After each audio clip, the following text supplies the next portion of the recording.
चलो, तो सर्कल वो जो इंट्रोडक्टरी क्लास वो अगर आपकी समझ में है तो आपको सहूलियत होगा, ठीक। और आप लोग भी जो है वो 3 वीडियो जो मैंने भेजा है वो देखोगे तभी आप, नहीं तो बीच बीच में आप छोड़ दोगे। भाग 5, केंद्र और केंद्र सरकार। अच्छा, एक और चीज, यहाँ केंद्र और केंद्र सरकार लिखा तो है, लेकिन मान लीजिए कि कभी फंसा दे आपको कि केंद्र है कि संघ सरकार, तो आपको ये याद रखना है कि संविधान में कहीं भी केंद्र सरकार केंद्र का इस्तेमाल नहीं करता। किसका इस्तेमाल करता है? वो संघ का, यूनियन का। किसका इस्तेमाल करता है? यूनियन का।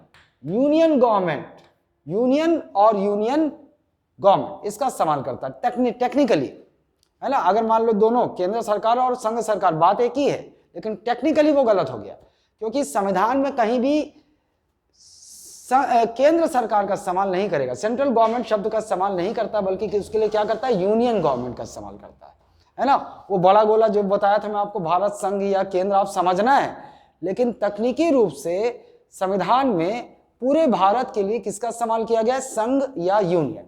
ये आगे बढ़िए, आइए संघ एवं संघीय कार्यपालिका। तो सबसे पहला मुद्दा देखिए, भाग 5 में हम हर वो चीज पढ़ेंगे जो केंद्र से संबंधित है, मतलब जो पूरे भारत से संबंधित है। और भाग 6 में जाएंगे तो हम हर वो चीज पढ़ेंगे जो राज्य स्तर पर है या राज्य से संबंधित है। जैसे भाग 5 में हम पढ़ेंगे, आपको पता है भारत का राष्ट्रपति होता है, तो राष्ट्रपति यहां पढ़ेंगे। आपको पता है प्रधानमंत्री भारत का होता है, तो प्रधानमंत्री यहां पढ़ेंगे, है ना। आपको पता है कि पूरे भारत के लिए एक सेंट्रल जुडिशरी, यूनियन जुडिशरी होती है, जिसको हम सुप्रीम, सर्वोच्च न्यायालय कहते हैं, सुप्रीम कोर्ट यहाँ पढ़ेंगे। पूरे भारत के लिए एक पद होता है आपका नियंत्रक एवं महालेखा परीक्षक का, कैग बोलते हैं जिसको, कंट्रोलर एंड ऑडिटर जनरल, वो यहाँ पढ़ेंगे। फिर आप देखेंगे अटॉर्नी जनरल, महान्यायवादी, वो हम यहाँ पढ़ेंगे, है ना, क्योंकि वो महान्यायवादी केंद्र में होता है, राज्य में क्या होता है? महाधिवक्ता होता है, समझ जाओगे। फिर हम देखेंगे, हम यूनियन काउंसिल ऑफ मिनिस्टर पढ़ते हैं, केंद्रीय मंत्रिपरिषद, जो केंद्र में सरकार बनती है, प्रधानमंत्री समेत जो अन्य मंत्री होते हैं उनको हम क्या बोलते हैं? यूनियन काउंसिल ऑफ मिनिस्टर बोलते हैं, वो पढ़ेंगे, है ना। ये सब पढ़ेंगे यहाँ पर। संसद पढ़ेंगे, पूरे भारत के लिए क्या होती है? हमारे पास संसद होती है, तो पार्लियामेंट यहाँ पढ़ेंगे। अब राज्य में चलते हैं, भाग 6 में। भाग 6 में चलते हैं तो जैसे यहाँ राष्ट्रपति पढ़ा हमने, तो भाग 6 में क्या पढ़ेंगे हम? राज्यपाल, गवर्नर पढ़ेंगे। यहाँ पे हम उपराष्ट्रपति पढ़ेंगे, क्योंकि पूरे भारत का उपराष्ट्रपति होता है, लेकिन राज्य में क्या उपराष्ट्रपति के समकक्ष कोई पद होता है क्या? नहीं होता, वो नहीं पढ़ेंगे। यहाँ उपराष्ट्रपति यहाँ पढ़ेंगे क्योंकि वो भारत का होता है। उसके बाद बारी आती प्रधानमंत्री की, भाग 5 में पढ़ेंगे, तो भाग 6 में क्या पढ़ेंगे? मुख्यमंत्री, चीफ मिनिस्टर पढ़ेंगे। या यूनियन काउंसिल ऑफ मिनिस्टर पढ़ेंगे, तो यहाँ स्टेट काउंसिल ऑफ मिनिस्टर, राज्य की मंत्रिपरिषद पढ़ेंगे। यहाँ महान्यायवादी को पढ़ेंगे, तो यहाँ महाधिवक्ता को पढ़ेंगे। यहाँ आप अभी नियंत्रक एवं महालेखा परीक्षक यहाँ पढ़ेंगे, तो यहाँ कुछ नहीं, यहाँ कुछ नहीं पढ़ेंगे, क्योंकि नियंत्रक एवं महालेखा परीक्षक का ऑफिस केवल केंद्रीय स्तर पे होता है, राज्य स्तर पे नहीं होता, तो यहाँ नहीं पढ़ेंगे। फिर आप देखेंगे कि संसद, जैसे यहाँ संसद पढ़ेंगे, यहाँ पर पढ़ेंगे राज्य की विधायिका या राज्य विधानमंडल, स्टेट लेजिस्लेचर, यहाँ पढ़ेंगे, है ना। और हम लोग जो जिस रास्ते से चलेंगे वो तुलनात्मक होगा, कंपैरेटिव, दिमाग में क्लैरिटी ज्यादा आएगी और दिमाग में बैठेगा भी। जैसे इधर मैंने अगर राष्ट्रपति पहले पकड़ा, राष्ट्रपति जैसे मैंने खत्म किया, तो मैं भाग 6 के राज्यपाल में आ जाऊंगा, है ना। इधर उपराष्ट्रपति खत्म करूंगा, इधर तो कुछ है नहीं, तो कोई बात नहीं, उपराष्ट्रपति के बाद इधर मैं प्रधानमंत्री में चला जाऊंगा। फिर जब प्रधानमंत्री हो जाएगा तो इधर मैं सीएम में आ जाऊंगा। ऐसे कंपैरिजन में आपको अच्छे से क्लैरिटी आएगी। तो चलिए शुरू करते हैं। संघ एवं संघीय कार्यपालिका। संघ की कार्यपालिका में शामिल होते हैं, मतलब यूनियन एग्जीक्यूटिव। संघ की कार्यपालिका मतलब यूनियन एग्जीक्यूटिव। तो आपसे पहला प्रश्न यहीं से दागा जा सकता है कि संघ की कार्यपालिका में कौन कौन शामिल होते हैं। देखिए आप, संघ की कार्यपालिका, पहला राष्ट्रपति, दूसरा उपराष्ट्रपति, तीसरा प्रधानमंत्री, चौथा संघीय मंत्रिपरिषद, संघीय मंत्रिपरिषद, है ना। मतलब मंत्रिपरिषद 2 स्तरों पे होती है। एक हम देखते हैं केंद्र में जो केंद्र सरकार बनती है, वहां केंद्रीय मंत्रिपरिषद होती है, उसी को हम संघीय मंत्रिपरिषद या केंद्रीय मंत्रिपरिषद बोल देते हैं। और एक राज्य में सरकार होती है जिसका मुखिया मुख्यमंत्री होता है, उसको हम राज्य की मंत्रिपरिषद बोलते हैं। तो यहाँ कहने का मतलब ऑटोमेटिकली हो गया, किसकी बात कर रहे हैं हम? केंद्रीय मंत्रिपरिषद की बात कर रहे हैं। और दूसरा और ये महान्यायवादी। ठीक, तो आपको ये ध्यान रखना होगा कि संघीय कार्यपालिका में कौन कौन शामिल होता है? राष्ट्रपति, उपराष्ट्रपति, प्रधानमंत्री, मंत्रिपरिषद, संघीय मंत्रिपरिषद और महान्यायवादी, है ना। President, vice president, prime minister, central council of minister and attorney general. यहीं पर मैं बता देता हूं, क्लियर हो जाए। एक तो राज्य की कार्यपालिका भी आएगा आगे चल के। तो राज्य की कार्यपालिका में क्या क्या बदल जाएगा? बड़ा आसान है, देखो राज्य का राष्ट्रपति अगर संघीय कार्यपालिका में है तो यहां राज्य में कौन हो जाएगा? राज्यपाल। यहां कौन हो जाएगा? राज्यपाल गवर्नर हो जाएगा, राज्यपाल गवर्नर हो जाएगा। उपराष्ट्रपति यहां होता है, लेकिन उपराष्ट्रपति के समकक्ष राज्य में कोई पद नहीं होता, तो ये कट हो गया। ठीक, यहां प्रधानमंत्री होता है तो राज्य में कौन हो जाएगा? मुख्यमंत्री, मुख्यमंत्री हो जाएगा, राज्य की कार्यपालिका में शामिल। और यहां मंत्रिपरिषद है तो यहां भी मंत्रिपरिषद होगी, लेकिन अगर मान लो हमको पहचान करना होगा तो हम कहेंगे राज्य मंत्रिपरिषद, है ना। और यहां संघीय मंत्रिपरिषद या केंद्रीय मंत्रिपरिषद बोलेंगे, ये राज्य की मंत्रिपरिषद होगी। यहां महान्यायवादी है तो यहां क्या हो जाएगा? महाधिवक्ता, महाधिवक्ता ये हो जाएगा। ये तो बड़ा आसान है, मतलब ये अगर याद है तो आपको इधर याद रखने की जरूरत नहीं है। केवल उपराष्ट्रपति वहां होता है तो राज्य में कोई ऐसा पद नहीं होता, तो ये कट हो जाएगा। ठीक, चलिए आगे बढ़ते हैं। अब भारत का राष्ट्रपति देखिए, तो पहले भूमिका मैं बना लूं। जो भारत का राष्ट्रपति होता है, पहले इससे संबंधित कुछ चीजें देखिए। राष्ट्रपति, राष्ट्रपति, प्रेसिडेंट, राष्ट्रपति, तो कुछ चीजें उसमें नहीं लिखी होंगी, वो अचानक देखो। राष्ट्रपति की अगर पुरुष राष्ट्रपति है तो इसकी पत्नी होंगी, इनकी पत्नी होंगी। इनकी पत्नी को कहा जाता है, ये कौन है? ये राष्ट्रपति को क्या कहा जाता है वो पहले देख रहे हैं अपन। पहला, राष्ट्रपति को कहा जाता है भारत का प्रथम नागरिक, first citizen of the country. प्रथम नागरिक कहा जाता है राष्ट्रपति को। क्या कहा जाता है? प्रथम नागरिक, first citizen of the country, of the nation. ठीक, अच्छा, अब राष्ट्रपति यदि पुरुष है तो उनकी पत्नी होगी। उनकी पत्नी को कहा जाता है प्रथम महिला, राष्ट्र की प्रथम महिला, first woman of the nation, राष्ट्र की प्रथम महिला, प्रथम महिला। ठीक, हाँ, और लेडी होगी तो प्रथम पुरुष नहीं बोलते उसके हस्बैंड को ना, ऐसा कुछ नहीं है। ठीक, ये है पुरुष राष्ट्रपति हैं तो ये हो गया राष्ट्र के प्रथम नागरिक। हाँ, लेकिन राष्ट्र की प्रथम नागरिक वो भी कहलाएगी जो भी राष्ट्रपति, लेकिन उनकी पत्नी जो है वो राष्ट्र की प्रथम महिला। ठीक, और राष्ट्रपति को कैसे हम जानेंगे? कार्यपालिका का प्रमुख। और कैसे जानेंगे? संघीय कार्यपालिका का प्रमुख, हेड ऑफ यूनियन एग्जीक्यूटिव। संघीय कार्यपालिका का प्रमुख, हेड ऑफ यूनियन एग्जीक्यूटिव, ये प्रमुख कहलाएंगे ना, ये है प्रमुख, संघीय कार्यपालिका के प्रमुख। ऐसे भी जानेंगे आप राष्ट्रपति को। फिर राष्ट्रपति को आप ऐसे भी जानेंगे, ये भारत की तीनों सेनाओं के सेनापति हैं। ये कौन है? तीनों सेनाओं के सेनापति, है ना, मतलब military commander of the armies, समझ गए ना, military commander of all the 3 defence services. तीनों सेनाओं के प्रमुख, ऐसा बोल रहे हो आप, तीनों सेनाओं के प्रमुख, तीनों सेनाओं के प्रमुख, और इसी को अपन क्या बोल देंगे? Military commander, military commander, all the 3 defence services, सेनापति तीनों, है ना। आर्मी आपको पता है ना, जल सेना, थल सेना और वायु सेना। अच्छा, संघीय कार्यपालिका के प्रमुख कहलाते हैं ये। ठीक, अभी यहीं पर देखो, आपको मैं यहीं पर क्लियर कर देता हूं कि ऐसा ही आप राज्य में चले जाइए, ऐसा ही राज्य में चले जाइए। हालांकि जब आएगा भाग 6 हम पढ़ेंगे राज्यपाल, लेकिन आसानी होगा वहां पर। अगर अब राष्ट्रपति की जगह यहां राज्य का राज्यपाल आ गया तो उसको हम क्या बोलेंगे? राज्य का प्रथम नागरिक। राज्य का प्रथम नागरिक, राज्य की कार्यपालिका का प्रमुख, है ना, और उनकी पत्नी को राज्य की प्रथम महिला कहेंगे। ये नहीं होगा राज्यपाल के मामले में, ये नहीं होगा। इसको, इन चीजों को समझना सीख लो, वही रटने वाले फिर फंस जाते हैं। सेना राष्ट्र की होती है, सेना राज्य की नहीं होती। इसलिए ये तीनों सेनाओं का जो प्रमुख राष्ट्रपति होते हैं, जल सेना, वायु सेना और थल सेना, सेनापति हम कह सकते हैं। राज्य के राज्यपाल को ये वाला उन पे लागू नहीं होगा, वो राज्य के सेना होती ही नहीं है, तो वो ये नहीं होगा। अच्छा, एक और चीज इसी में समझ लो,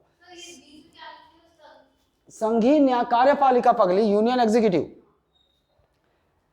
ये प्रमुख अगर केवल बोला तो यही है, प्रमुख बोल दे, अध्यक्ष बोल दे, बात एक ही है ना। प्रेसिडेंट ऑफ यूनियन एग्जीक्यूटिव या हेड ऑफ यूनियन एग्जीक्यूटिव बोल दे तो बात एक ही है। लेकिन अगर मान लो यहीं पर बोल दे कि संघीय कार्यपालिका का वास्तविक प्रमुख कौन, वास्तविक प्रमुख, अगर ऐसा बोल दे, ये लिख दे वास्तविक शब्द, तो फिर इसका उत्तर बदल जाएगा, वो होता है प्रधानमंत्री, वो होता है प्रधानमंत्री। इधर आ जाओ, तीनों सेनाओं के प्रमुख, ये बोला तो केवल राष्ट्रपति हैं, सेनापति तो राष्ट्रपति हैं। लेकिन अगर बोल दिया राजनैतिक प्रमुख, अगर तीनों सेनाओं के राजनैतिक या भारतीय रक्षा के राजनैतिक प्रमुख बोल दिया, कौन, राजनैतिक, पॉलिटिकल हेड, अगर बोल दिया पॉलिटिकल हेड, तो यह भी कौन हो जाएंगे, प्रधानमंत्री।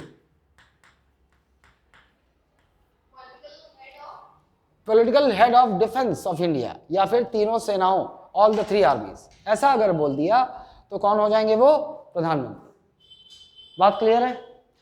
एक और चीज, राष्ट्रपति को और हम कहते हैं नामित प्रमुख, क्या कहेंगे, नामित प्रमुख, नामित प्रमुख, ये भी यही होते हैं। इंग्लिश में नॉमिनेटेड हेड, नॉमिनल हेड, क्या बोलेंगे इंग्लिश में, नॉमिनल हेड, नॉमिनल हेड मतलब नाम मात्र का प्रमुख, क्या बोलेंगे, नाम मात्र का प्रमुख, है ना। और जबकि वास्तविक हेड, देखो केवल ऐसा बोला, कार्यपालिका का प्रमुख कौन है, राष्ट्रपति ना, बोल दिया कार्यपालिका का नामित प्रमुख कौन है, राष्ट्रपति। लेकिन अगर वास्तविक प्रमुख बोल दिया तो बदल जाएगा, उत्तर आपका हो जाएगा प्रधानमंत्री। वो इसलिए नाम मात्र का प्रमुख इसलिए कहा जाता है कि राष्ट्रपति संविधान के अनुसार सबसे बड़े पद पर है। वो भारतीय संविधान, as per Indian constitution, president of India holds the highest rank in the order of precedence, है ना। तो जितने भी पद हैं हमारे भारत में, उसमें सबसे बड़ा पद संविधान के अनुसार भारत में किसका है, राष्ट्रपति का। उसी प्रकार राज्य में सबसे बड़ा पद किसका होता है, राज्यपाल का।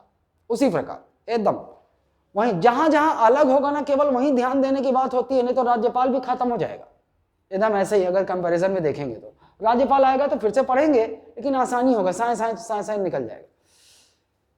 तो देखिए ये हो गया। अब आपके सामने सवाल ये है, मैं क्या बोल रहा था वैसे,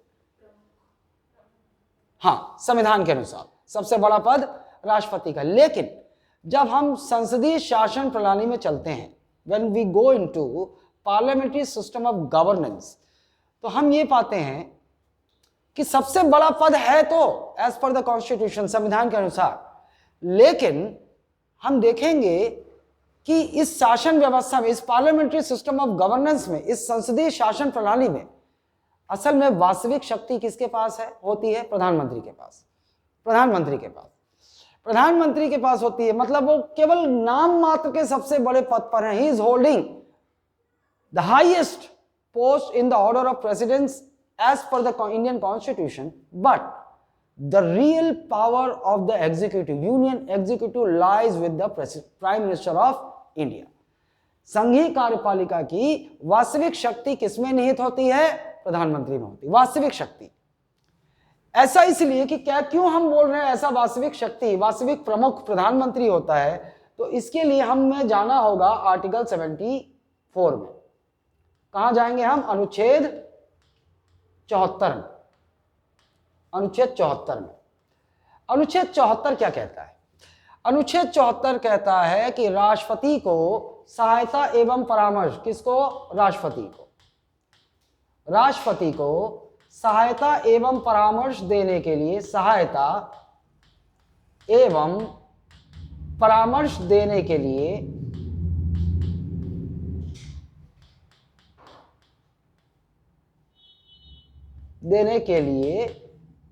एक मंत्री परिषद होगी, एक मंत्री परिषद होगी। There shall be a council of ministers to aid and advise the President of India. There shall be a council of ministers to aid and advise the President of India. ये आर्टिकल 74 में है ना? जब हमारा संविधान, when our constitution was originally है ना, enacted in the year 1950, 26 जनवरी 1950 को हुआ था, है ना? हुआ था ना? अच्छा, जब ये हुआ, लागू हुआ, तब उस समय उसको हम ओरिजिनल कॉन्स्टिट्यूशन बोलते हैं, मूल संविधान कहते हैं। तो मूल संविधान में आर्टिकल 74 में यही लिखा हुआ, आज भी यही लिखा हुआ है। लेकिन ना इससे रिलेटेड कुछ संविधान में संशोधन हुए हैं, कुछ संशोधन हुए हैं। संशोधन यदि आपको याद होगा तो इससे रिलेटेड 2 संविधान संशोधन हमने देखे थे। एक तो 42वां है, एक 42वां संविधान संशोधन है, संविधान संशोधन अधिनियम 1976 है, और एक होगा 44वां, एक होगा 44वां संविधान संशोधन अधिनियम 1978। ये दोनों संविधान संशोधन हमें पकड़ने चाहिए। कैसे पकड़ने चाहिए? इस संविधान संशोधन में क्या किया गया बताओ, याद है? किसी को पता है? 42वें में इससे रिलेटेड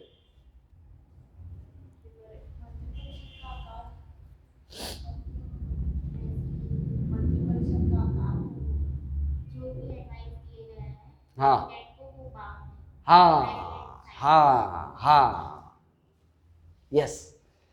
क्या बोला गया कि मंत्री परिषद का परामर्श बाध्यकारी होगा। एक में कहा गया मंत्री परिषद का जो परामर्श होगा, the advice tendered by Central Council of Ministers bounded to the President of India.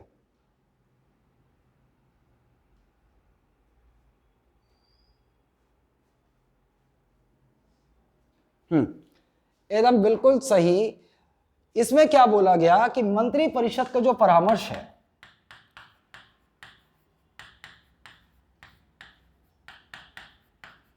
मंत्री परिषद का परामर्श वो राष्ट्रपति पर बाध्यकारी होगा, राष्ट्रपति पर बाध्यकारी होगा। ये क्या किया गया? ये संशोधन कर दिया गया, बाध्यकारी होगा।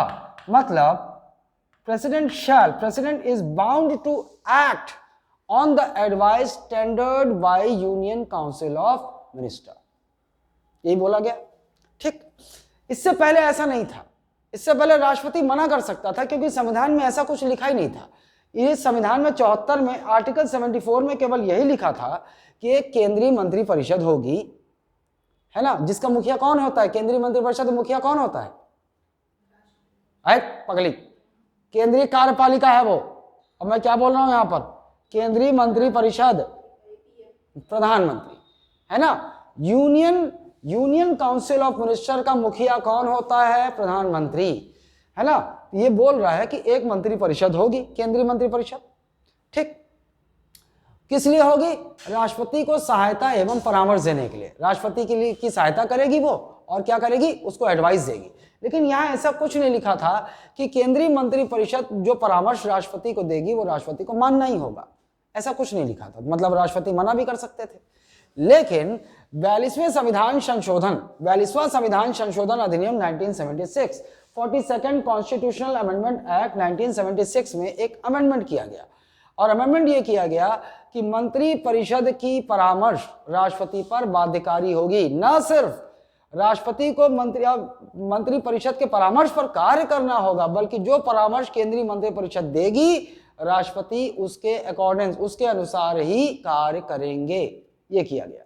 और एक और चीज हो गया 2 साल बाद, यहां पर यह बोला कि जो मंत्री परिषद की परामर्श होगी राष्ट्रपति को, मंत्री परिषद की राष्ट्रपति को परामर्श लिखित में होगी, राष्ट्रपति को परामर्श लिखित में होना चाहिए। कैसा होगा अब ये? लिखित रूप में होगा, लिखित में होगा। मतलब the advice tendered by the union council of minister to the president of India must be in written. The advice tendered by Union Council of Ministers to the President must be in written। ये लिखित में होना चाहिए, है ना। ये ऐसे चीजें देखना, याद रखना, पहले वाले में बाध्यकारी हो गई, दूसरे वाले में परामर्श लिखित में होगी, ये बाध्यकारी कर दिया गया। पहले ऐसा था ना, देखो ये हुआ क्या था, मैं बता देता हूं क्यों हुआ था ये। असल में आप लोग आपातकाल में जब पहुंचोगे तो आपको पता चलेगा, लेकिन फिलहाल के लिए बस इतना सुन लो कि हमारे यहाँ एक तो 1962 में लगा था इमरजेंसी, राष्ट्रीय आपातकाल जिसको बोलते हैं, नेशनल इमरजेंसी, आप लोगों ने सुना होगा, नहीं भी सुना होगा तो कोई बात नहीं, इमरजेंसी में डिटेल जानेंगे। हमारे देश में 3 बार राष्ट्रीय आपातकाल लगा 3 national emergencies has been imposed in India till date ना। पहला 1962 में लगा, चाइना से हमारा लड़ाई हो गया था ना, लेकिन चाइना से हमारा लड़ाई खत्म हुआ तो साला पाकिस्तान कूद गया, तो 1965 से 3 साल हम उससे उलझे रहे ना। तो 1962 से ये चला, 1962 में पहली बार लगा, पहले इंडो चाइना, कारण क्या था? भारत चीन युद्ध। उसके बाद ना 1971 में हुआ कि हम लोग पाकिस्तान लोगों ने, पाकिस्तानी सेना ने, पाकिस्तानी आतंकवादियों ने बांग्लादेश में अति मचाना शुरू किया, हिंदुओं को काटना शुरू किया। हिंदू भाग के उसी समय तो बड़ी संख्या में भारत में आए, तो उधर जो बांग्लादेश ने सहायता मांगी, वहां की जो एक थी ना बांग्ला आजाद फौज, है ना, उन्होंने मदद मांगी भारतीय सरकार से, भारत सरकार ने मदद की। आखिर बेटा है हमारा, है ना, भाई लड़ रहे हैं तो चलो मदद करते हैं। गए और पाकिस्तानी सेना को वहां से खदेड़ दिया, मतलब हमने पाकिस्तान से आजाद करा दिया उस एरिया को, जो आगे चलकर बांग्लादेश बन गया। 1971 की बात है, मतलब हम बोलेंगे हमारा युद्ध किससे चल रहा था? पाकिस्तान से, 1971 में पाकिस्तान से, है ना। ठीक, युद्ध खत्म हो गया। अब एक व्यवस्था है कि जब युद्ध खत्म होता है ना, चाहे केंद्र सरकार को 2 ही साल हुआ हो और 1 साल मान लो इमरजेंसी लग गई, 1 साल में ही अगर युद्ध, जैसे ही आपातकाल खत्म होगा ना, तो कोई भी सरकार हो, सरकार लोकसभा डिसॉल्व हो जाएगी, भंग हो जाएगी और नया चुनाव होगा आपातकाल के बाद। भले ही सरकार को 5 साल ना हुए हो, लेकिन अगर आपातकाल लगता है, इसमें बहुत माथापच्ची मत करना, आपातकाल में डिटेल में समझोगे।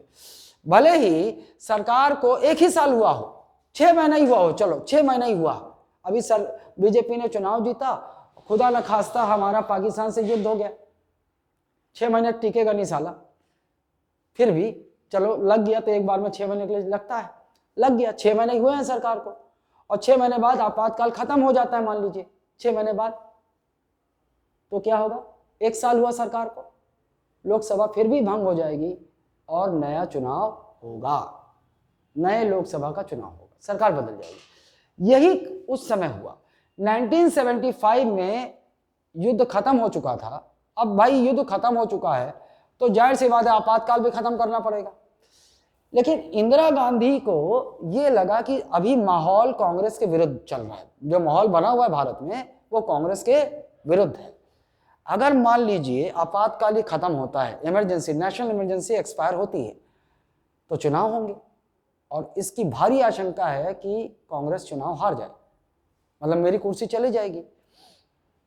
तो इंदिरा गांधी ने इस समय का दुरुपयोग किया, अपनी शक्तियों का दुरुपयोग किया। उन्होंने क्या किया? राष्ट्रपति को मौखिक ओरल परामर्श दे दिया कि आप राष्ट्रीय आपातकाल की घोषणा कर दीजिए। अब पहले तो सवाल, अभी इतना नहीं पता डिस्कशन क्या हुआ होगा, लेकिन राष्ट्रपति तुरंत तपाक से बोले होंगे, अरे मैडम अभी तो ये आपातकाल युद्ध खत्म हो गया, अब तो आपातकाल की घोषणा वापस लेने की बारी है, इट्स अ टाइम टू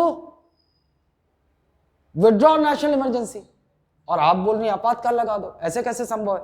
उन्होंने बोला अच्छा ठीक है, ऐसा कर लो आप कि आप ना यहाँ पर खतरा है, मतलब दंगे होने का और ये सब का खतरा है, आप ना आंतरिक अशांति के आधार पर, केवल आपको आशंका है कि देश में इंटरनल डिस्टरबेंस पैदा हो सकता है, डिक्लेयर कर दो आपातकाल का। तो तीसरी इमरजेंसी, तीसरे राष्ट्रीय आपातकाल की घोषणा कर दी राष्ट्रपति महोदय ने। करना पड़ेगा ना, कर दिया उन्होंने, कर दिया तो सारे लोग समझ गए कि इंदिरा गांधी ने जो थर्ड इमरजेंसी लगवाई है राष्ट्रपति से, ये इसकी जरूरत नहीं थी और ये केवल अपने पॉलिटिकल बेनिफिट के लिए, राजनीतिक लाभ के लिए इन्होंने देश पर तीसरा आपातकाल थोप दिया है। हाँ 75 है ना। तो 75 से 77 तक 2 साल हमारे यहाँ नेशनल इमरजेंसी लगी रही, तीसरी नेशनल इमरजेंसी किस आधार पे? आंतरिक अशांति के आधार पर, इंटरनल डिस्टरबेंस, इस आधार पर लगा दिया। हालांकि भाई 2 साल वो भी लगा रहा 77 में। अब 77 में जब हटेगा तो फिर क्या होगा? लोकसभा डिसॉल्व होगी, लोकसभा जो भी है भंग होगी, नया चुनाव होगा नई सरकार के लिए। तब भी कांग्रेस हार गई। 1978 में जो चुनाव हुए थे ना 1978 में, तब भी कांग्रेस चुनाव हार ही गई। कांग्रेस की हार को वो टाल नहीं पाई। लेकिन क्या था? यही कारण था कि एक संविधान संशोधन ये हुआ कि मंत्री परिषद का परामर्श एक तो राष्ट्रपति पर बाध्यकारी होगा, ये किया गया। हाँ भैया, जो परामर्श देंगे मानना होगा। क्यों? क्योंकि जनता वोट देकर सरकार चुनती है ना। तो शक्तिशाली अधिक कौन हुआ? कहने के लिए है जनता, जनता तो लाचार है, जनता तो आम है जो चूस के फेंक दी जाती है ना। कहने के लिए कौन है? मंत्री लोग, वो जो मंत्री सरकार है ना वो है ज्यादा, और उसका मुखिया कौन होता है? पीएम। तो वो ज्यादा शक्तिशाली भैया। तो भैया जो परामर्श हम देंगे वो बाध्यकारी होगा, ठीक। लेकिन 1978 में जब नई सरकार आई, इन्होंने एक काम किया कि भैया इस परामर्श, इस अनुच्छेद 74 का दुरुपयोग ना हो सके, तो उन्होंने एक और संशोधन किया। उन्होंने बोला भैया ये जो परामर्श होगा ना ये लिखित में होना चाहिए, रिटर्न। केवल ऐसे टेलीफोन पे बोल देने को परामर्श नहीं मानेंगे। राष्ट्रपति महोदय आपातकाल लगा लीजिए, है ना, आपातकाल लगा लीजिए, आइए मैं पनीर बना के रखी हूँ, पनीर की सब्जी खवाऊंगी, ऐसा नहीं बोल सकते, लिखित में होना चाहिए। ये याद रहेगा, इंपॉर्टेंट है। सिविल आजकल जो भी हो, व्यापम हो, सिविल सेवा हो, मैं आपको बता रहा हूँ ना, स्टैंडर्ड को अभी डिमार्केट करना, डिफ्रेंशिएट करना बहुत मुश्किल है। अभी कुछ भी हो सकता है कि व्यापम जो है एकदम सीजीपीएससी के स्टैंडर्ड में ले आए, वो कूट वाले प्रश्नों की संख्या बढ़ जाए, 20-25 हो जाए, है ना। तो ऐसा ही इंपॉर्टेंट है। यहाँ ये बात क्लियर हो गई। इतनी सारी चीजें आपकी ये कुछ ऐसी हैं जो आपको जानना चाहिए।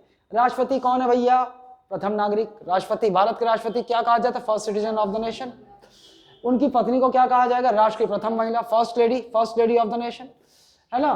फिर राष्ट्रपति को नामित प्रमुख कहा जाता है, नॉमिनल हेड कहा जाता है, nominal head of the union executive. और राष्ट्रपति को ही अगर नॉमिनल हेड या हेड बोल दे तो केवल यही है, लेकिन अगर वास्तविक प्रमुख कह दिया जाए तो कौन है? पीएम। वास्तविक प्रमुख कह दिया जाए तो पीएम है, ये याद रखिएगा, ठीक। उसके बाद राष्ट्रपति तीनों सेनाओं के प्रमुख होते हैं, तीनों सेनाओं के सेनापति होते हैं। आप मिलिट्री कमांडर बोल सकते हो, मिलिट्री जनरल बोल सकते हो, लेकिन अगर बोल दे राजनीतिक प्रमुख कौन है सेनाओं का? प्रधानमंत्री।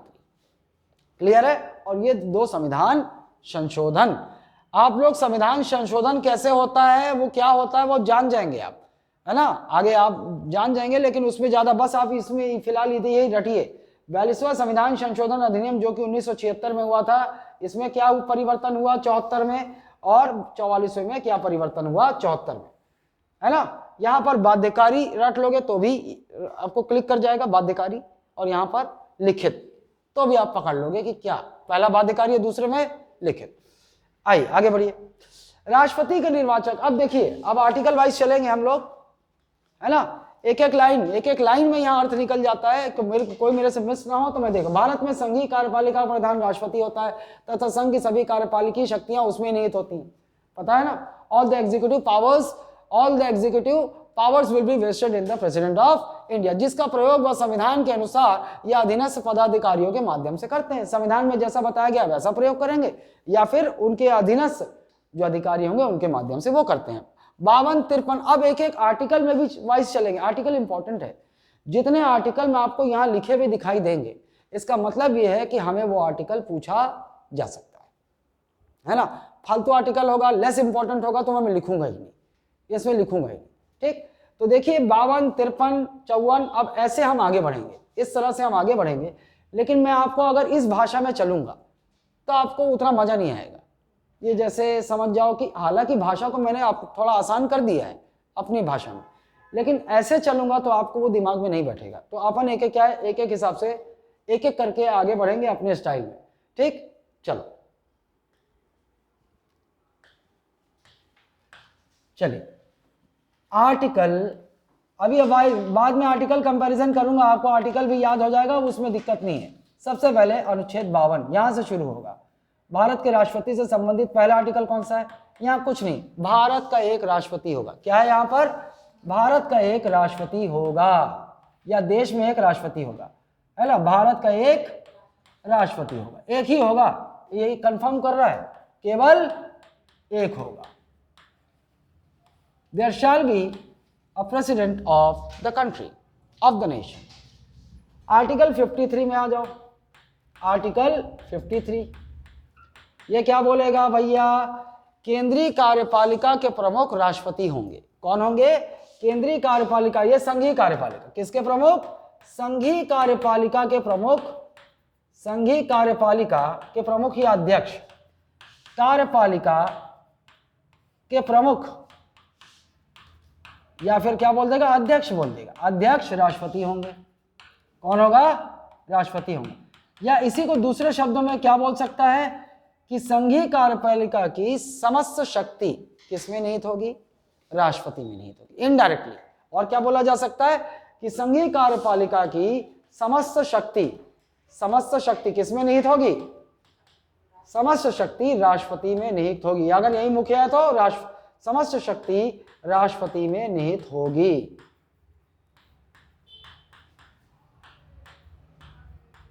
निहित होगी। क्लियर है? ठीक, अच्छा। अब आगे चलिए, ये इंटरेस्टिंग है। अनुच्छेद 54 ये क्या है? अनुच्छेद 54 है आर्टिकल 54, ये है राष्ट्रपति का निर्वाचक मंडल। देखो, राष्ट्रपति का निर्वाचक मंडल,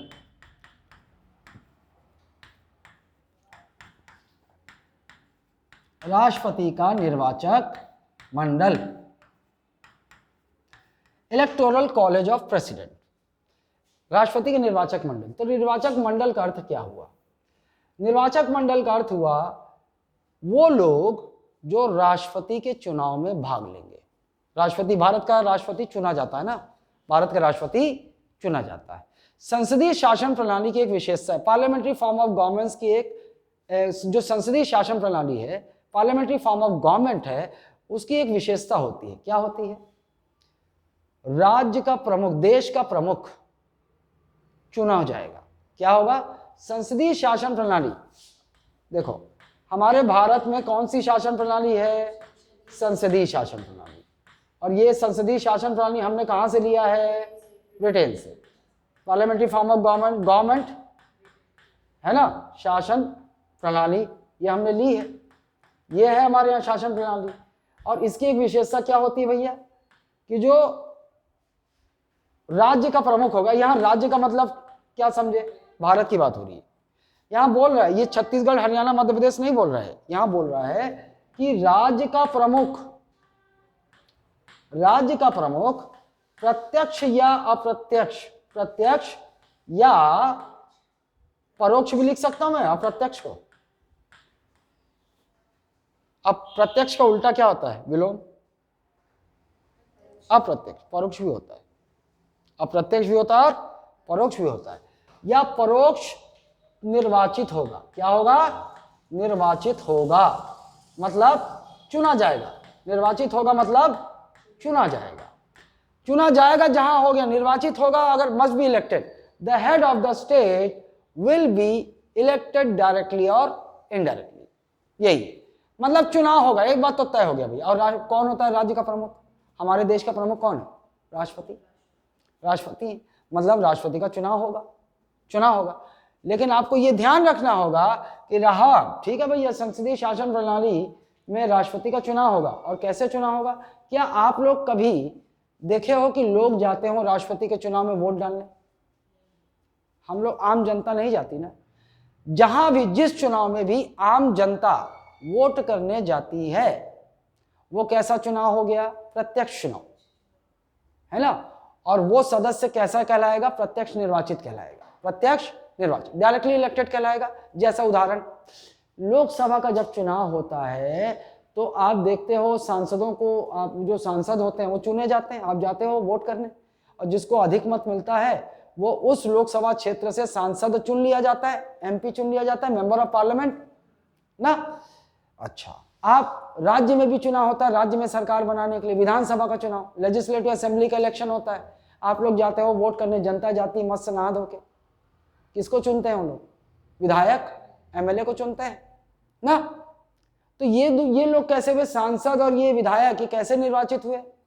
प्रत्यक्ष निर्वाचित। ये कैसे है? They are directly elected. लेकिन राष्ट्रपति का निर्वाचन कैसा होता है? परोक्ष निर्वाचित होते हैं। कैसे निर्वाचित होते हैं? परोक्ष।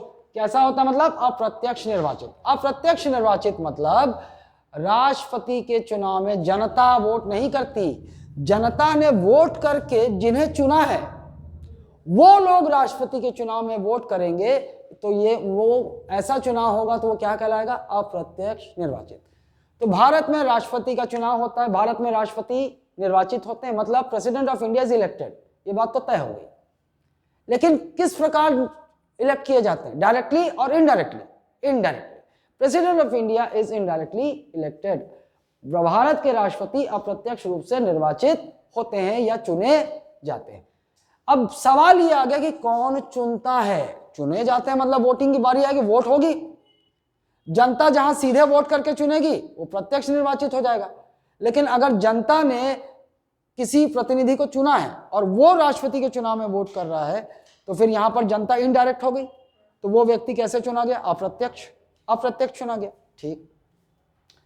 तो जो जो राष्ट्रपति के चुनाव में वोट करते हैं उस पूरे वोटर को मिलाकर कहा गया है निर्वाचक मंडल, इलेक्टोरल कॉलेज, है ना। all those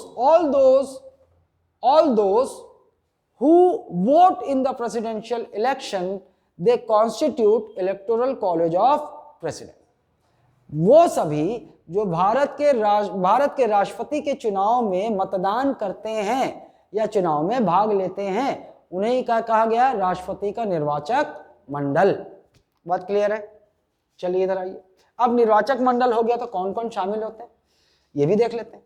सबसे पहला कीवर्ड आप ये याद रखोगे, निर्वाचित सदस्य। कैसा? निर्वाचित लिखोगे यहां पर, इलेक्टेड, ये कीवर्ड है। कीवर्ड निर्वाचित। अब मैं निर्वाचित क्यों लिखा? क्योंकि मैंने आपको शायद वो पहले बताया उसमें ना कि किसी भी सदन में दो प्रकार के सदस्य हो सकते हैं, एक निर्वाचित हो सकता है और एक मनोनीत। निर्वाचित और मनोनीत हो सकते हैं, मतलब इलेक्टेड और नॉमिनेटेड। तो सवाल हमेशा ये कंफ्यूज कर जाएगा कि राष्ट्रपति के चुनाव में निर्वाचित भाग लेते हैं कि मनोनीत। तो यहां मैंने क्या कर दिया? यहां निर्वाचित लिख दिया। इसका मतलब क्या हुआ? इसका मतलब ये हुआ कि मनोनीत भाग नहीं लेंगे, मनोनीत भाग नहीं लेंगे। एक बात तो यहां क्लियर हो गई, मनोनीत सदस्य भाग नहीं लेंगे। अब ये आप लोग जो पिछला तीनों वीडियो नहीं देखे होंगे आप, क्योंकि मैं यहां नहीं आ सकता, आप लोगों को वो वीडियो देखना है, भले कहानी की तरह देखिए, आपको याद ना हो। ये निर्वाचित सदस्य भाग लेंगे, एक बात तो क्लियर हो गया। कहां कहां के?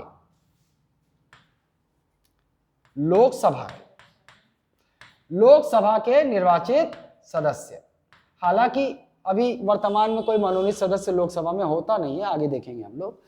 लोकसभा हो गया तो और संसद, राज्यसभा और राज्यसभा के निर्वाचित सदस्य। मैं इन दोनों को ऐसा भी बोल सकता हूं कि संसद के निर्वाचित सदस्य बोल सकता हूं, शॉर्ट में दोनों को मिलाकर बोल सकता है ना, क्योंकि संसद के ही तो दोनों सदन है।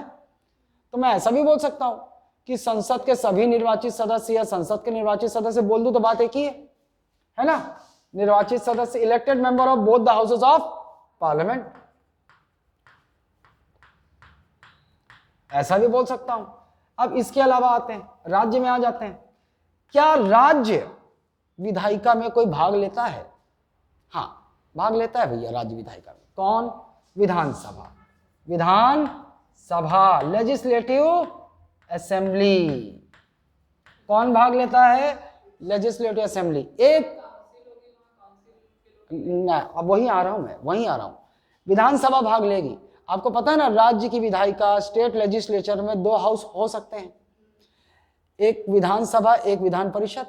इंग्लिश में अपन क्या बोलते हैं? लेजिस्लेटिव असेंबली और लेजिस्लेटिव काउंसिल। यहीं पर आप यहां पे ब्रैकेट में लिख लो कि विधान परिषद के सदस्य, विधान परिषद क्या राष्ट्रपति के चुनाव में भाग लेती है? नहीं, ये भी भाग नहीं लेती।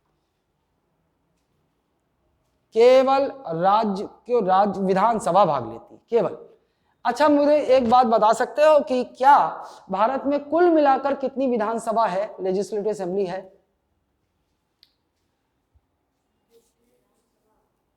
कुल मिलाकर बोल रहा हूं मैं भाई, 28 राज्य हैं। 28 राज्य में तो होगा ही होगा ना, राज्य में विधानसभा, विधान परिषद भले ना हो लेकिन विधानसभा तो होगा। तो 28 विधानसभा हो गई। लेकिन 2 संघ शासित प्रदेशों की भी विधानसभा है, दिल्ली और पुडुचेरी। और बहुत जल्दी देखना भी जम्मू कश्मीर है ना, जम्मू कश्मीर का चुनाव हो गया क्या? हो तो गया, वहां विधानसभा बन गई। हाँ, विधानसभा बन गई ना। हाँ, अब क्या बोलेंगे, अब की दशा में क्या बोलेंगे हम कि 31, कितनी विधानसभाएं हैं? 31। देखो, पहले तो ये विधानसभा हो गया तो इसको 2 भाग में बांट लेते हैं। एक तो सभी राज्यों की, एक सभी राज्यों की विधानसभा, एक सभी राज्यों की विधानसभा।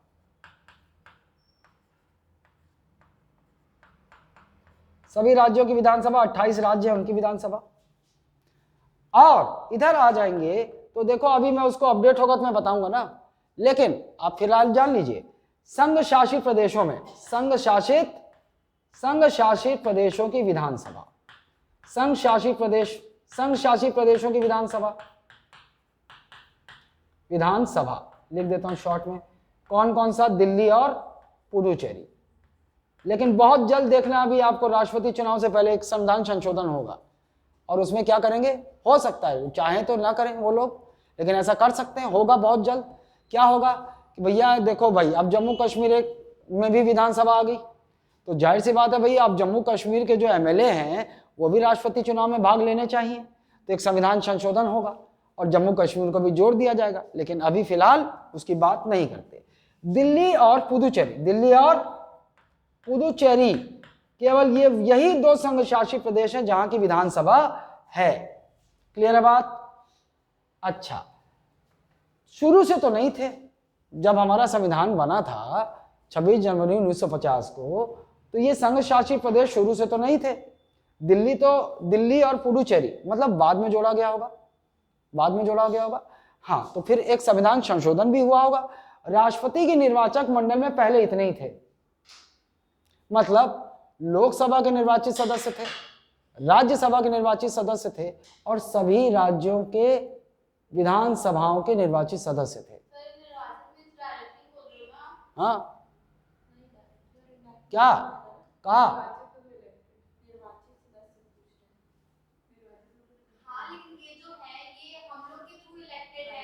कौन लोग नहीं? हाँ, ऐसे अंदर जा रही है। हाँ, तो भैया लोकसभा में कैसे सदस्य होते हैं? Directly elected. और यहां पर कैसे होते हैं? Indirectly elected. लेकिन हम तो एक बात में बोल रहे हैं ना, वो तो आपको पता है, इनडायरेक्टली इलेक्टेड।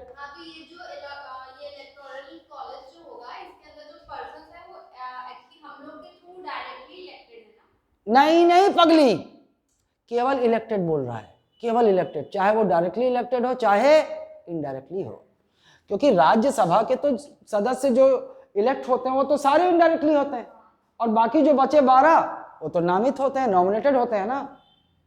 मतलब आपको यहां दोनों समझना है, केवल इलेक्टेड मेंबर समझना है, वेदर डायरेक्टली और इनडायरेक्टली, दोनों। क्योंकि लोकसभा के में जो सारे सदस्य हैं वो सारे प्रत्यक्ष निर्वाचित होते हैं, डायरेक्टली इलेक्टेड, और राज्यसभा के सारे सदस्य इनडायरेक्टली, अप्रत्यक्ष ही होते हैं, यहां तो सीधे निर्वाचित नहीं होते ना। कुछ भूल रही होगी तो वीडियो देख, बेसिक वाला ना, बात क्लियर है। लेकिन फिर दिल्ली और पुडुचेरी को प्रेसिडेंशियल इलेक्टोरल कॉलेज में, निर्वाचक मंडल में जोड़ा गया है। एक संविधान संशोधन हुआ है, 70वां, कौन सा संशोधन? 70वां संविधान संशोधन अधिनियम 1992 में हुआ, 1992 में हुआ। तो दिल्ली और पुडुचेरी विधानसभाओं के निर्वाचित सदस्यों को राष्ट्रपति के निर्वाचक मंडल में किस संविधान संशोधन द्वारा जोड़ दिया गया? 70वां संविधान संशोधन 1992। एक और सवाल आ सकता है, जोड़ तो दिया गया, लेकिन भाई उस समय इन्होंने पहली बार कब प्रेसिडेंशियल इलेक्शन में दिल्ली और पुडुचेरी के विधायकों ने, मतलब एमएलएज ने पार्टिसिपेट किया? ये भी एक सवाल है। तो they participated for the first time in the 1997 presidential elections. 1997 के राष्ट्रपति चुनाव में इन्होंने पहली बार भाग लिया। राष्ट्रपति चुनाव में पहली बार भाग लिया। किसने पहली बार भाग लिया? दिल्ली और पुडुचेरी के निर्वाचित सदस्यों ने। निर्वाचित सदस्य मतलब कौन? विधायक, बोल सकते हैं विधायक, एमएलए, है ना, ने भाग लिया, पहली बार भाग लिया। और आपको यह भी पूछ सकता है, भाग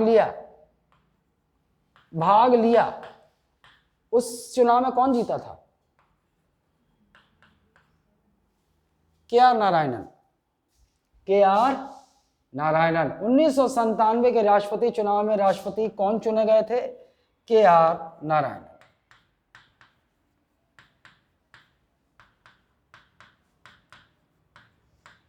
के.आर. नारायणन, हाँ, 1992 में।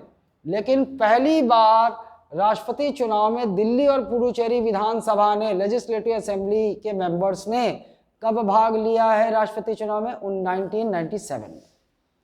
और उस चुनाव में राष्ट्रपति कौन चुने गए थे? के.आर. नारायणन।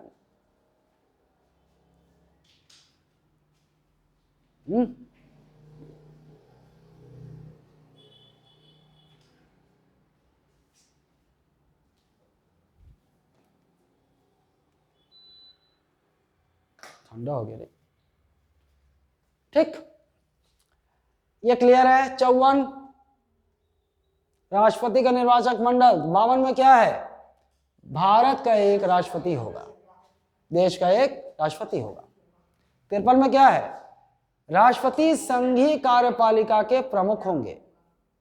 54 में क्या है? राष्ट्रपति का निर्वाचक मंडल, इलेक्टोरल कॉलेज ऑफ प्रेसिडेंट। ठीक, ये बात क्लियर हो गई?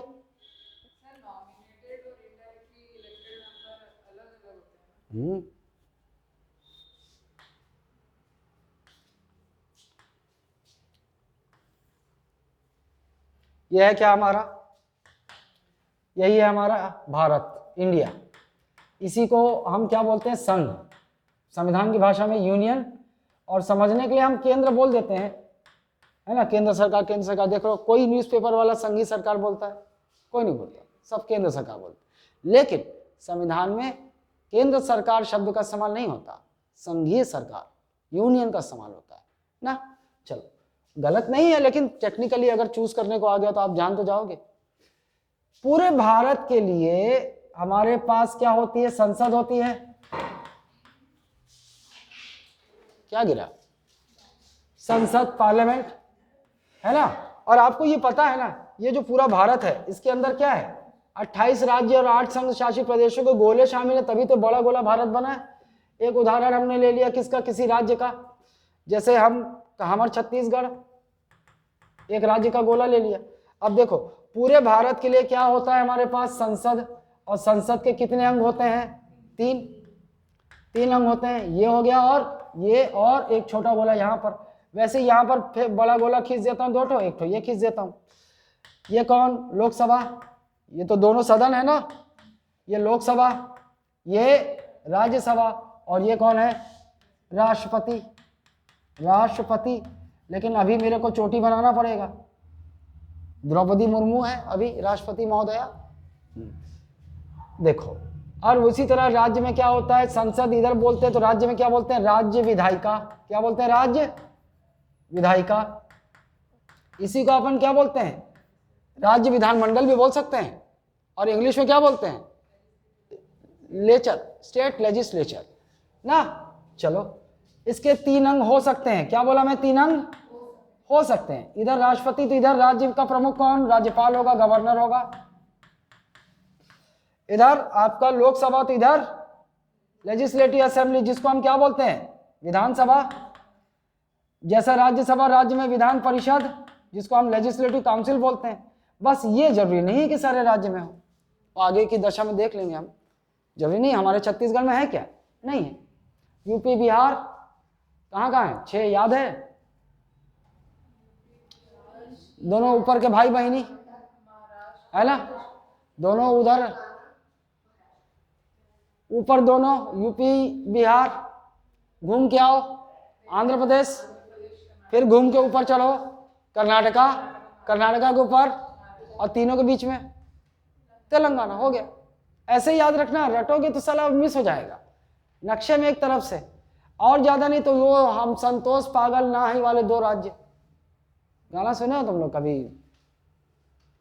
नहीं सुनते हो, उल्टा पुल्टा गाना बनता है। भोजपुरी गाने सबसे वाहियात है ना, सबसे वाहियात होते हैं साले, अश्लील होते हैं और निरर्थक होते हैं, लेकिन वही गाना खूब चलता है वहां पर, है ना। और कुछ कुछ गाने वायरल हो जाते हैं साले, यहां भी चलते हैं, हर जगह चलते हैं। फिर लगावे ले तू जब लिपस्टिक, ये तो सब सुने होगे ना। अभी एक नया चल रहा है, हम संतोष पागल नहीं, वो गाना गाता है फिर बीच में बोलता है हम संतोष पागल ना है। ठीक, तो संतोष पागल ना ही वाले 2 राज्य, उत्तर प्रदेश और बिहार। ठीक, देखिए मैं क्या बोला आपको, किसी भी सदन में एक बात को क्लियर भर लो, किसी भी सदन में ये भाई सदस्य होते हैं ना, यहाँ कौन होते हैं, सदस्य तो होते हैं। यहाँ पर ये दोनों सदन है, हाउस है, यहाँ सदस्य ही होते हैं। और ये जो सदस्य हैं, चूंकि संसद को अपन क्या बोलते हैं, पार्लियामेंट, संसद के दोनों सदन है, तो हम यहाँ के सदस्यों को क्या बोलते हैं, सांसद। हिंदी में क्या बोलते हैं, संसद के सदस्यों को सांसद, लोकसभा का सांसद, राज्यसभा का सांसद। चूंकि इंग्लिश में पार्लियामेंट बोलते हैं तो हम हिंदी में क्या बोलते हैं, एमपी, मेंबर ऑफ पार्लियामेंट। ये लोकसभा से एमपी, ये राज्यसभा से एमपी, यही बोलते हैं। उसी प्रकार राज्य में आ जाते हैं, राज्य में भी सदस्य होते हैं। अब ये तो है नहीं तो अपन बात नहीं करते, एमएलसी बोलते हैं, लेजिस्लेटिव असेंबली बोलते हैं, तो अभी इसको क्या बोलेंगे, एमएलए। देखो लेजिस्लेटिव असेंबली तो इसको बोल देते हैं मेंबर ऑफ लेजिस्लेटिव असेंबली, यही एमएलए हो गया। ये हमारे यहाँ है नहीं, इसके मेंबर को बोलते हैं मेंबर ऑफ लेजिस्लेटिव काउंसिल, लेकिन हमारे यहाँ है नहीं तो सुनते नहीं अपन। विधान परिषद का सदस्य, क्लियर है बात, सब सदस्य हैं। तो किसी भी सदन में 4 सदन देख रहे हैं, कोई भी सदस्य, 2 प्रकार के सदस्य होते हैं। सदस्य कितने प्रकार के होते हैं, 2। मेंबर्स आर ऑफ 2 टाइप्स, एक क्या हो गया निर्वाचित, एक होगा क्या निर्वाचित, इलेक्टेड, इसको क्या हम बोलेंगे, इलेक्टेड। ये क्या है, इलेक्टेड मेंबर होगा। और एक होता है मनोनीत, एक होता है मनोनीत, इसको हम क्या बोलते हैं, नॉमिनेटेड। मनोनीत सदस्य को क्या बोलेंगे हम, नॉमिनेटेड, नॉमिनेटेड। ठीक, अच्छा, ये जो मनोनीत सदस्य है, अच्छा इंग्लिश में तो लिख दिया मैं। अच्छा, अभी यहां आता हूं पहले, ये जो इलेक्टेड मेंबर होते हैं, ये भी 2 further they can be classified into 2। एक होता है प्रत्यक्ष निर्वाचित, एक कैसा सदस्य होता है, प्रत्यक्ष निर्वाचित,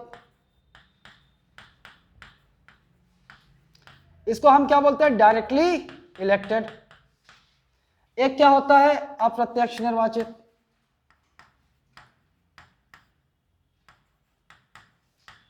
या अप्रत्यक्ष चुना गया, ऐसा भी बोल सकते। निर्वाचित तो मतलब क्या होता है, जो चुना जाए। ये हो गया इनडायरेक्टली इलेक्टेड, इनडायरेक्टली इलेक्टेड। पहले मनोनीत को समझ लेते हैं। मनोनीत का मतलब मन से सदस्य बना दिया। कैसे बना दिया, मेरा मन किया, सदस्य ले साइन किया और सदस्य बना, कोई चुनाव नहीं हुआ उसका, चुनाव ही नहीं हुआ, कोई मतदान नहीं हुआ उसको सदस्य बनाने के लिए, केवल मन से। तो आपको मैं बता दूं, संसद के अभी तो फिलहाल यहाँ नहीं होता कोई मनोनीत, वो आगे समझाऊंगा आपको क्यों नहीं होता, यहाँ होता है राज्यसभा में। तो यहाँ कितने सदस्य मनोनीत होते हैं, कितने, 12। अब केंद्र की बात हो गई ना, तो कौन करेगा मनोनीत इनको, राष्ट्रपति। कौन करता है मनोनीत, राज्यसभा में कितने सदस्य मनोनीत किए जाते हैं, मतलब इनका कोई चुनाव नहीं होता, ना प्रत्यक्ष ना प्रत्यक्ष, कोई वोटिंग नहीं होता। लेकिन एक सवाल और पैदा हो जाता है कि क्या राष्ट्रपति अपने मन से किसी को सदस्य बना देंगे क्या, नहीं, वो 74 बार याद आएगा, 74 अनुच्छेद 74 की बहुत ही लिमिटेड परिस्थितियां हैं जहां पर राष्ट्रपति अपने मन से निर्णय ले पाएगा। वो अभी का मुद्दा नहीं, आगे समझोगे आप, अभी तो राष्ट्रपति चलेगा, 3-4 दिन चलेगा, डिटेल में चलेगा। तो अपने मन से क्या नहीं कर सकता राष्ट्रपति, सबसे बड़ा संवैधानिक पद रखता है अपने पास, लेकिन अपने मन से कुछ परिस्थितियों को छोड़कर वो निर्णय ले ही नहीं सकता। उसको वही करना होगा जो संघीय मंत्रिपरिषद कहेगा। और संघीय मंत्रिपरिषद का मुखिया कौन, मतलब जो प्रधानमंत्री चाहेगा वही करना होगा, है ना। अब संघीय मंत्रिपरिषद का कैसा है तुमको बता दूं, मुखिया कौन है, देखो मंत्रिपरिषद मतलब मंत्रियों का समूह, मंत्रिपरिषद, group of ministers is called council of ministers, है ना। और इन सभी मंत्रियों का प्रमुख मुखिया कौन होता है, प्रधान कौन होता है, प्रधानमंत्री। तो सभी मंत्रियों का मुखिया वो हो गया। इसके पास क्या शक्ति होती पता है, प्रधानमंत्री के पास, सभी मंत्रियों का प्रधानमंत्री। सभी मंत्रियों ने बोला कि आज हमन खाबो समोसा, प्रधानमंत्री आया कुर्सी पर बैठा, बोला कोई समोसा नहीं खाएगा, बात खत्म हो गई वहीं, हमन खाबो आलू गुंडा, तय हो गया। वो बोल भले मन ना हो, कोई नहीं, अंतिम निर्णय कौन लेगा, पीएम, है ना। सभी का मन है समोसा खाने का, पीएम आके बोल दिया समोसा नहीं खाएगा, क्या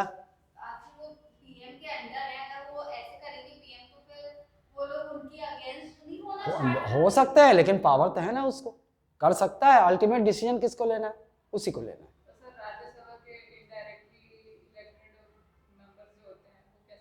आ रहा हूँ, ये क्लियर हो गया। वैसे ही राज्य में भी नॉमिनेट होते हैं, कहाँ होंगे, यहाँ होंगे। और कौन करेगा, जैसे राष्ट्रपति यहाँ मनोनीत कर रहे हैं, तो कौन यहाँ कौन करेगा, राज्यपाल करेगा, गवर्नर करेगा। क्लियर, यहाँ आ जाओ। प्रत्यक्ष निर्वाचित सदस्यों की जब बात होगी तो 4 सदन आपको दिख रहे हैं। इसमें से कौन कौन से सदन होगा, एक तो लोकसभा में प्रत्यक्ष निर्वाचित सदस्य होंगे, पक्का ना। और एक स्टेट में पहुंच जाते हैं, राज्य में कौन सा, लेजिस्लेटिव असेंबली, जिसको हम क्या बोलते हैं, विधान सभा। ये 2 सदन में जो सदस्य होते हैं प्रत्यक्ष निर्वाचित होते हैं, मतलब जनता वोट करके इनको चुनती है। आप जानते हो लोकसभा और विधानसभा के चुनाव में जनता जाती है, वोट करती है, इन सदस्यों को चुनती है सीधा। जनता वोट करती है तो प्रत्यक्ष निर्वाचित हो गए। यहाँ आ जाइए, अप्रत्यक्ष निर्वाचित ये कहाँ होते हैं, देखिए आप, तो ये होते हैं आपके 2 जगह, एक केंद्र में राज्यसभा, और राज्य में अगर विधान परिषद है तो विधान परिषद लेजिस्लेटिव काउंसिल में। अरे नहीं, अभी मत जाओ, वो आगे का भाग है, संसद में पढ़ेगी तुम। अभी मैं बताने को तो अभी बता दूं, लेकिन समस्या ये है कि तुम लोग एकदम खिचड़ी ना हो जाए, है ना। वो विधान परिषद में कितने सदस्य होते हैं उस राज्य की विधानसभा पर निर्भर करती है। कौन, ये फिक्स है, अरे ये फिक्स नहीं हो सकता ना। क्यों फिक्स नहीं होता, फिक्स संख्या, अलग अलग राज्य की अलग अलग जनसंख्या होती है, और अलग अलग राज्य में विधानसभा जो होती है उसकी सीटों की संख्या उसकी जनसंख्या के अनुसार होती है। किसी राज्य की बड़ी है, बहुत ज्यादा जनसंख्या, जैसे यूपी की, तो यूपी के विधानसभा में 402 सदस्य होते हैं। छत्तीसगढ़ की जनसंख्या कम है तो छत्तीसगढ़ में कितने होते हैं, 90 होते हैं। तो ये एक फिक्स संख्या निर्धारित नहीं की जा सकती ना। ये देख लो, अब राज्यसभा के सदस्य मतलब जनता सीधे वोट नहीं करती, तो राज्यसभा के सदस्यों को चुनता कौन है, एक सवाल आ गया। राज्यों के ये विधानसभा के सदस्य चुनते हैं, मतलब MLA, इनको कौन चुनता है, MLA को वोट करके जनता ने चुना था, विधायकों को, और विधायकों ने वोट करके किसको चुना, राज्यसभा के मेंबर को, इसीलिए अप्रत्यक्ष हो गए। लेकिन यहां पर जो बात हुई थी नोनी, जहां तुम अटकी हुई थी, तुमने कहा कि सर इनडायरेक्टली नहीं लेंगे क्या? नहीं, इलेक्टेड का मतलब केवल बोल दिया इलेक्टेड ना, आई केवल इलेक्टेड बोला है, मतलब हमें इसको पकड़ना है, केवल इसको, मतलब कि इसमें प्रत्यक्ष और अप्रत्यक्ष सभी सदस्य, संसद के सभी प्रत्यक्ष और अप्रत्यक्ष सदस्य आ गए। क्लियर है? किनको? ए पगली, ये तो भाग ही नहीं लेते। ये देखो इनको, इनका थोड़ा सा क्रिटिकल है, जैसे इनमें थोड़ा, इसीलिए मैं इसको नहीं बता रहा हूं क्योंकि थोड़ा सा क्रिटिकल। इसमें क्या होता है कि 1/12 सदस्यों को टीचर्स चुनते हैं, राज्य के शिक्षक जो होते हैं ना वो चुनते हैं, है ना। वो जो आपका 8th होता है ना, उसके उससे ऊपर से ऊपर के शिक्षक, है ना। 1/12 को कॉलेज, पूरे राज्य के ग्रेजुएट चुनते हैं, है ना।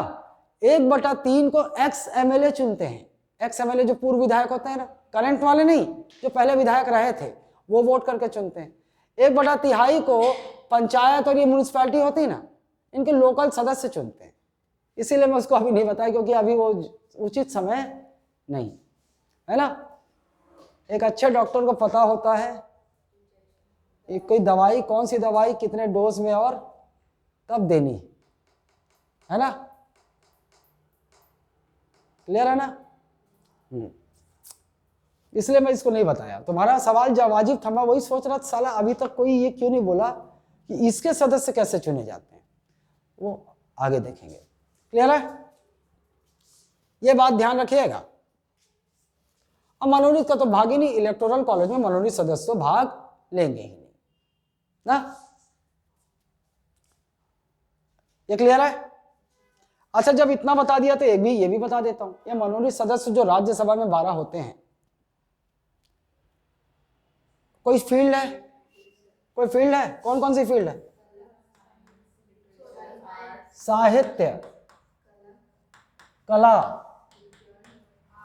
विज्ञान और समाज सेवा, और समाज सेवा, सोशल सर्विस, ये 4 ही हैं राज्यसभा में। इन्हीं क्षेत्रों से 12 सदस्य चुने जाएंगे और किसके परामर्श पर राष्ट्रपति इनको मनोनीत करेंगे? संघीय मंत्री परिषद, संघीय मंत्री परिषद के परामर्श पर। हाँ, वही तो बोला पगली, तू कैसी अचानक ऐसे क्यों लगता है?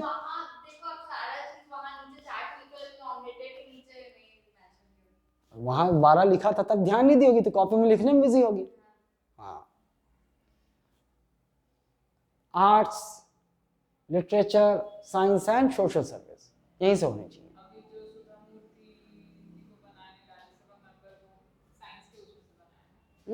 हो सकता है, अभी मैं ध्यान नहीं दिया हूँ, करंट से मैं अभी अपडेटेड नहीं हूँ। और नारायण मूर्ति की वाइफ, हाँ होंगी, वो उसी यहीं से है, समाज सेवा है शायद, मेरे ख्याल से समाज सेविका है वो। हाँ हाँ, समाज सेविका है शायद वो। हाँ ना पगली। अरे साला तुम लोग ना वो तीनों वीडियो देखो तो है। हाँ, एक बार देख लो उसको ना, आज कहानी की तरह देख लेना, है ना। कम से कम दूसरा तीसरा वीडियो देख लेना। उसमें देखो, लोकसभा का कार्यकाल तो होता है 5 साल, और लोकसभा के सदस्यों का कार्यकाल भी। तब तक तो गलत हो जाएगा, बाद में याद आएगा तेरे को। इसके लोकसभा, राज्यसभा को कोई कार्यकाल नहीं होता है, ये स्थायी सदन है, परमानेंट हाउस है। लेकिन राज्यसभा के सदस्यों का कार्यकाल होता है 6 वर्ष के लिए मनोनीत हुई हैं वो। ये बात करेंगे, बेसिक में उतना मैं बता चुका हूं आपको, लेकिन ये आएगा, संसद जब पढ़ेंगे ना तो इसके अंदर घुसेंगे, तब भी फिर से देखेंगे। ठीक, टाइम हो गया मुझे लग रहा है, 1 घंटा हो गया क्या?